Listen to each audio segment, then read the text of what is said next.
दशैंको फुलपातीमा release हुने सिनेमाहरूको अग्रिम booking खुलिसकेको छ। बुधबार बलिदान सहित माइती घर र हरिबहादुरको जुत्ताको पनि अग्रिम बुकिङ खुलिसकेको थियो। बलिदानले अन्य दुईवटा सिनेमाको तुलनामा झन्डै दोब्बर सोच पाएको छ। प्राप्त सोचमा पनि सिनेमाको हाइप र स्टारकास्टका कारणले बलिदानको आक्रामक ओपनिङ हुने संकेत देखिएको छ। चलचित्रको एडभान्स बुकिङ कस्तो छ? साँच्चै नै बलिदानले कतिको फाड्न सक्ला? साँच्चै नै यसले विश्वव्यापी रूपमा 100 करोड भन्दा माथि कमाउँछ भनेर जुन हल्ला चलिरहेको छ त्यो चाहिँ साँच्चैको होला अथवा हल्ला मात्रै होला? के छ एडभान्स बुकिङको अवस्था कस्तो छ र रिलिजको पहिलो दिनमा नेपालमा यसले कति कमाउन सक्ला? यसै विषय मैले खुलेर चर्चा गर्न गइरहेको छु। कृपया भिडियोमा अन्तिमसम्म रहिरहनु होला र भिडियोलाई एउटा लाइक गरेर च्यानललाई सब्स्क्राइब गर्न नबिर्सिनु होला।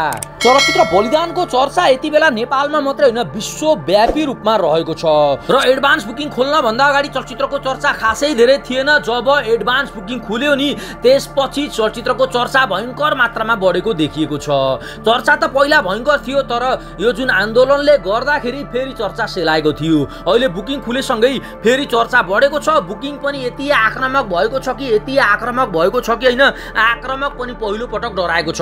कस्तो भएको छ त बुकिङ? मैले तपाईँहरूलाई अहिलेसम्मको एडभान्स बुकिङको भिडियो देखाउन गइरहेको छु। नेपालभरिकै मल्टिप्लेक्सहरूमा बलिदानले कतिको बवाल धमाका मचाएको छ भनेर।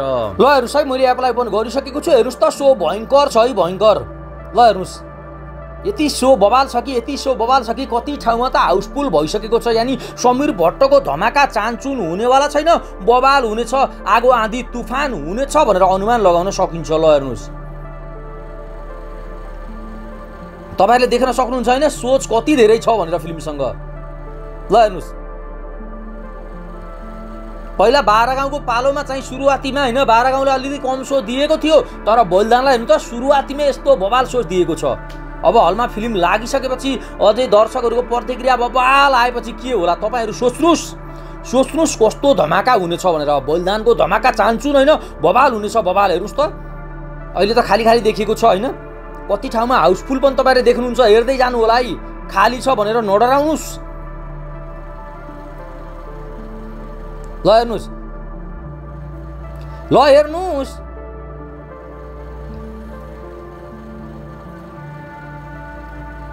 बुटोलमा पनि हल्का फुल्का देखिएको छ है। हेर्नुहोस् तपाईँहरूले, ल हेर्नुहोस् हल्का फुल्का बुटोलमा पनि देखिएको छ है।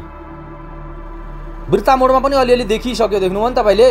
ल हेर्नुहोस् बल्ल आज 10 गते हो यार, फिल्म आउनु अझै कति दिन बाँकी छ? 4 दिन, मतलब 3 दिन बाँकी छ। 10, 11, 12, 13 3 दिन पछि 4 दिन छ भनौँ न।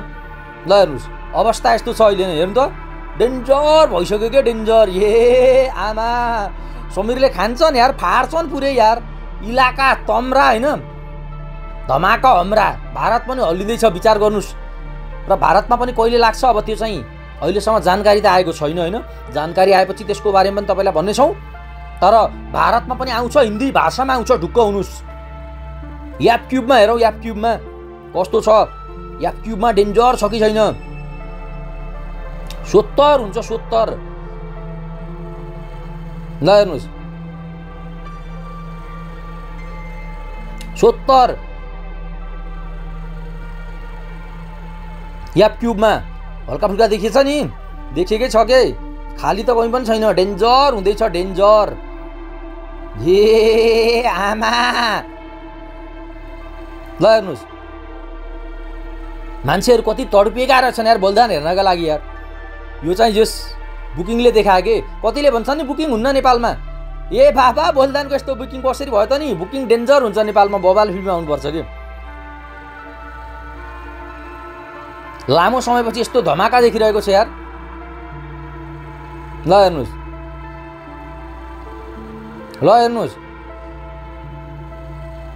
बवाल। ल हेर्नु त ए आमा भिएफएक्स दाङमा हेर्नु त, दाङमा डेन्जर छ यार। आमामा सोच पनि कति धेरै हो, डेन्जर भइरहेको रहेछ। ए आमा भक्तपुरतिर हेर्नु त डेन्जरै भएर चाहिँ यार। आगो आँधी तुफान धमाका पटाका सबै भएको रहेछ के? सबै यो हो नि त यार धमाका भनेको यार। पहिले 13 गते आउला जस्तो भन्छ यार। हलमा गएर झडाप्पै फिल्म हेरेर होइन ड्याङ्का ड्याङ रिभ्यू दिन मन छ होइन मलाई पनि। तर कहिले आउला भन्ने प्रश्नमा चाहिँ अब उत्तर के हो थाहा छैन है। किन भन्दा उत्तर यही हो कि अब चाँडै नै आउँदैछ, 13 गते आउनका लागि अब धेरै समय छैन कि, तर पनि प्रतीक्षा गर्न गाह्रो भइरहेको छ। बुझ्नुस् कति गाह्रो भएको होला। ल हेर्नुहोस् डेन्जर हो यो, डेन्जर आगो आँधी तुफान हो, आगो आँधी तुफान। समीर भट्टले हल्लाउँछन्, यसपालि हल्लाउँछन् यार। समीर भट्टले नेपाल हल्लाउँछन्, नेपाल पुरा हिलादिया, भारत पुरा हिलादिया, पुरै विश्व ब्रह्माण्ड हिलादिया भन्ने अवस्था आउँछ। ल